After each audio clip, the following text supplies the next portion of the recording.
এবার 2025 আইপিএলে মুম্বাই ইন্ডিয়ান্সকে বিদায় জানিয়ে সূর্যকুমার যাদব আগামী আইপিএলে যে ফ্র্যাঞ্চাইজির জার্সি এবার গায়ে চড়াবেন, তবে কি এবার সত্যি মুম্বাই ইন্ডিয়ান্সকে বিদায় জানিয়ে সূর্যকুমার যাদব এবার অন্য ফ্র্যাঞ্চাইজিতে নাম লেখাতে চলেছে? চলুন জেনে নিন বিস্তারিত এবং সেই ফ্র্যাঞ্চাইজিটির নাম। তবে তার জন্য সম্পূর্ণ ভিডিওটা দেখার অনুরোধ রইল। চলুন শুরু করি। তবে আইপিএলের ইতিহাসে সফল দুই দলের একটি মুম্বাই ইন্ডিয়ান্স। তারা 2013-তে প্রথম ট্রফি জিতেছিল, এরপর 2015, 2017, 2019 এবং 2020 সালেও সেরা শিরোপা আদায় করে নেয় তারা। কিন্তু এবার নয়া দশকটা মোটেও ভালো কাটছে না 5 বারের চ্যাম্পিয়নদের। 2021 সালে শেষ করতে হয়েছিল পঞ্চম স্থান, 2022-এর লিগ তালিকায় শীর্ষতম স্থান অর্থাৎ 10-এ ছিল তারা। তবে 2023-এ খানিকটা আশার আলো দেখিয়েছিল, দ্বিতীয় কোয়ালিফায়ার অবধি পৌঁছেছিল তারা। কিন্তু 2024-এর আইপিএলে ফের মুখ থুবড়ে পড়ে আবারও মাত্র 8 পয়েন্ট সঙ্গী করে আবারও তাদের থামতে হয়েছে 10ম স্থানে। তাই টানা কয়েকটা বছরের ব্যর্থতাকে পিছনে ফেলে 2025-এ ঘুরে দাঁড়াতে চাই এবার মুম্বাই ইন্ডিয়ান্স। কিন্তু তার আগে বড় ব্যবধানের সম্মুখীন হতে হবে তাদের, কারণ দল ছাড়তে চাইছে এবার তাদের ব্যাটিং নক্ষত্রের সূর্যকুমার যাদব। তবে 2024-এর আইপিএল থেকেই টালমাটাল শুরু হয়ে গিয়েছে মুম্বাই ইন্ডিয়ান্সের ড্রেসিং রুম।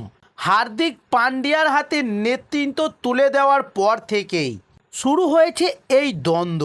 তবে 2024 আইপিএল চলাকালীনই তথ্য সামনে এসেছিল যে হার্দিক পান্ডিয়া ও রোহিত শর্মা দুজনকে সামনে রেখে দুই শিবিরে ভাগ করা হয়ে গিয়েছিল মুম্বাই ইন্ডিয়ান্সের ড্রেসিং রুম।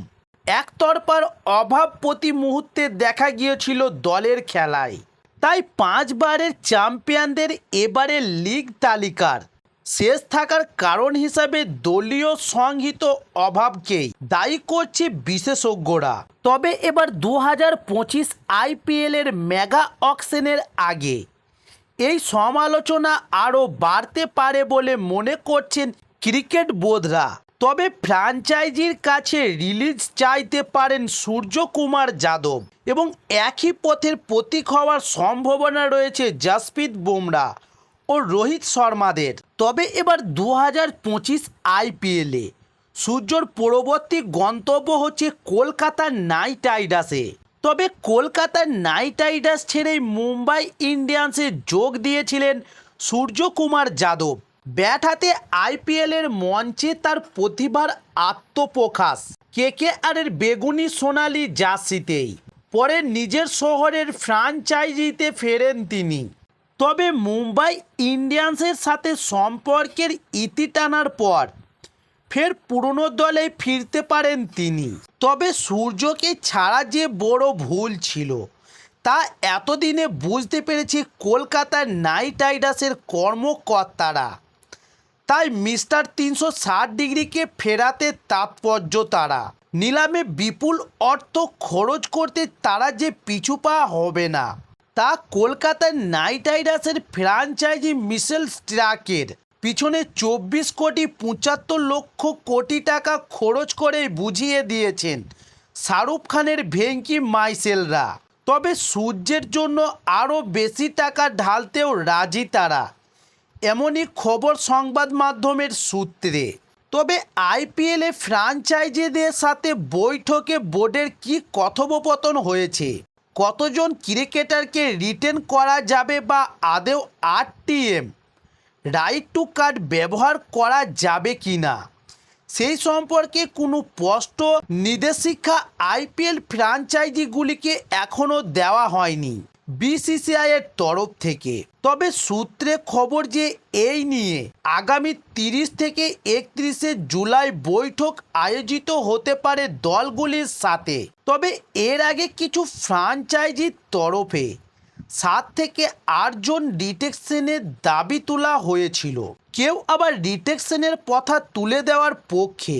তবে এখনও পর্যন্ত খবর যা, তাতে সর্বোচ্চ 3 থেকে 4 জন ক্রিকেটারকে ধরে রাখার সিদ্ধান্তে সিলমোহর দিতে পারে বিসিসিআই। তবে এবার সেই হিসেব করেই দল গোছাতে শুরু করে দিয়েছে ফ্র্যাঞ্চাইজিগুলি। সংবাদ মাধ্যমে প্রকাশিত এক রিপোর্ট অনুযায়ী জানা গিয়েছে যে অন্তত 4 জন ফ্র্যাঞ্চাইজির অধিনায়ক বদলানোর কথা ভাবছে এবার। তবে 2025-এর আইপিএলে ফ্র্যাঞ্চাইজিদের সাথে কি ঘটতে চলেছে বা কোন ফ্র্যাঞ্চাইজি কাকে নতুন ক্রিকেটারকে দলে নিতে চলেছে, সেই সমস্ত পাওয়ার জন্য অবশ্যই আমার চ্যানেলটি সাবস্ক্রাইব করে সঙ্গে থাকুন। নমস্কার।